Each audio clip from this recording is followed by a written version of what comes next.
Welcome to The Planted and the Poured, a space for real conversations about life as it is while we're becoming who we were created to be. Can I ask you a question? When was the last time you felt like you weren't enough? Maybe it was this morning, maybe when you looked in the mirror, when you lost your patience with the kids. Maybe it was scrolling social media or at work. Or maybe it was when someone else's life seemed to be moving forward in the right direction while yours felt stuck or even behind. If you're anything like me, you probably didn't need a lot of time to come up with an answer. The last time I felt like I wasn't enough was about 30 minutes ago. And I almost didn't record this episode because I still struggle with this all the time. And I was thinking, who am I to talk about this when I still have these moments where I believe this lie myself. And I know it's a lie, which makes it even more frustrating. But I realized that I should be brave, and that's the reason why I should talk about it. So as I'm thinking about this episode and this feeling of not being enough, I was reminded of this line from the Bible. And it's probably not the line that you would expect. So let me set the scene. Adam and Eve have just eaten the fruit. They realize they're naked. They're ashamed and afraid. They cover themselves with fig leaves and they try to hide from God, which is really silly if you think about it. So naturally, God finds them. And instead of yelling at them, he opens with this question. And at first, when I was exposed to the story and started thinking about it as an adult, I thought, why is God asking them questions that he already knows the answer to? But then I realized that as a teacher, and I'm sure if you are a parent, you can relate to this as well, sometimes we know what the kids do, but we ask them because we want them to own it. And so it shifted my perspective from wondering why God is asking them questions to thinking about how masterful this is in guiding them. And so the question that God asks them first is, who told you you were naked? Instead of what did you do from the jump, he starts asking, who told you that? And I couldn't help but wonder, if God had asked me that question today, Francesca, who told you that you weren't enough? What would I say? Think about it this way.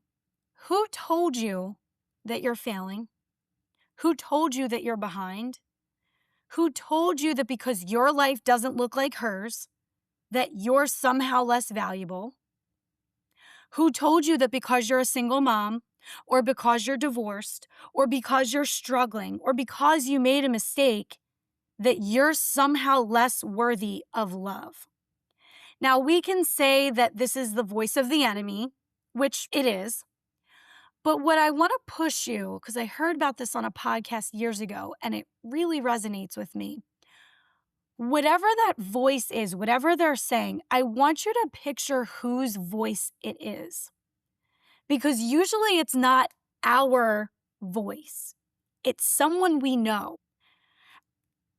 That person may have said these words to us, or maybe we just put their voice on those words because we're afraid of them judging us. So maybe it's your sister. Maybe it's that mean girl from high school. Maybe it's a coworker. But I want you to take a beat and think about whose voice are you hearing in your head. I think this can be the most important question. Not necessarily how do I become enough and feel worthy, but who told me that I wasn't? I think one of the biggest lies that we carry is that our worth is tied to something we achieve. And I hold on to this like nobody's business. So I feel you. If I get the promotion, if I lose the weight, if I have the perfect home, if I become a better mom, if I get my life together, then finally I will feel like I'm enough. And the problem with this is that Once you cross whatever finish line you've set for yourself, another one appears. And you think, oh, okay, now I just have to go meet this goal or I have to accomplish this thing. And it becomes this never ending race that doesn't ever have a true finish line. So let's back up a little bit and think about, how do we get here? How did we learn this? For the past 2 years, I have run this program called ROCKS. It stands for Ruling Our Experiences in my school. And it's all about building confidence in middle school girls. And this time of middle school, maybe you remember it fondly, maybe you don't. But statistically, in middle school, this is the age where confidence in females, particularly, takes a nosedive. And there's lots of research on this. I'm not going to bore you with that. But specifically for girls, their confidence drops compared to boys, compared to other ages of their life. And so this program aims to target that specific drop off and build it up. And so Rocks explores how confidence can be built and why sometimes it disappears. And so girls learn messages around this time. Be smaller. Don't be too much. You should look a certain way. You need to do this to be liked. And I don't say that from a victim mentality, but these messages that get ingrained in girls are seeds that are planted in adolescence and they ripple into adulthood. It's not like it's just contained into middle school. Oh, that was my awkward time. And now all of a sudden I'm an adult and I'm confident and I'm good. These seeds flourish throughout adulthood. It just gets a little sneakier because we're a little less awkward. One of the biggest killers of confidence is comparison, which I'm sure you know. It's one of the quickest ways to feel like you're not enough. And I'm sure you've heard that we compare someone else's highlight reel on social media to our own behind the scenes process. And the dangerous part about this comparison isn't just that it makes us jealous of other people and it makes girls turn on each other, but it makes us forget who we are. Sometimes being humble, right, is seen as this amazing quality, a quality to strive for, right? You don't want to be arrogant. You don't want to be cocky. You want to be humble. And that's all well and good to be humble. But sometimes we confuse being humble with believing less of ourselves. So being humble isn't saying, I don't have anything to offer. Being humble is saying everything that I have was given to me. There's a difference because when you're humble, it doesn't mean that you think that you are less worthy. You just know that you've had some help. So instead of us asking ourselves, what do I need to do to become enough? Maybe it would help if we shifted our mindset. Let's dream a little bit. Think about what you could do or what you wouldn't waste time on if you already knew you were enough. Would you create new things? Would you finally rest? Would you try something new and not worry about failing or messing up?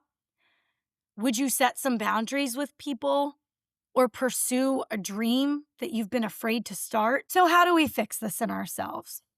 Like I said at the top of this episode, I don't have a clear answer, but this is what I'm working on. This is what I'm trying. For the next week, I want you to think about every time you have this thought that you're not enough. And I want you to catch the lie. When you start thinking of, I'm not enough because, let yourself finish the sentence. I'm not enough because I didn't get enough done. I'm not enough because someone else is ahead of me. And then I want you to stop. Think about whose voice is saying that. Number one, if it's someone whose opinion doesn't matter, like the girl you didn't like in high school, it becomes a little bit easier to dismiss. But say it's someone whose opinion you really care about. Maybe it's the voice of your mom or your mother-in-law. So I want you to stop that thought, and together, let's work on replacing that thought My worth is not determined by whatever. So let me give you an example. This morning, before I was going to record this podcast, I was feeling like I wasn't enough. I am not good enough, well known enough, fill in the blank, because there were lots of them, to record a podcast and for people to actually want to listen. So in this moment, what I'm going to do is I'm going to think about whose voice it is, and I'm not going to share it just in case someone I know is listening, but I know whose voice it is. Does their opinion actually matter? No. It's just someone I see all the time. But their opinion actually doesn't really hold weight in my life. And so I'm going to replace it. My worth is not determined by whether or not this podcast is listened to by a single person. So the goal, let's be realistic, is not to never hear "you're not good enough" again, because we're probably going to hear it. Let's shift the goal. We want to stop making decisions as if those lies are true. And we want to watch the way that we are speaking. Because if you have children in your life, especially girls, they are taking in these messages. And if they see us feeling like we're not good enough, then they're going to take that onto themselves. And maybe, just maybe, if our youth, especially our girls, can see us trying things that we might fail at, not beating ourselves up, not comparing ourselves to other women, maybe they will have the courage to not believe the lies that we get sucked into. Maybe the reason this lie is so powerful is because deep down, we all want to feel like our lives actually matter. We want to feel seen. We want to feel like we're valuable.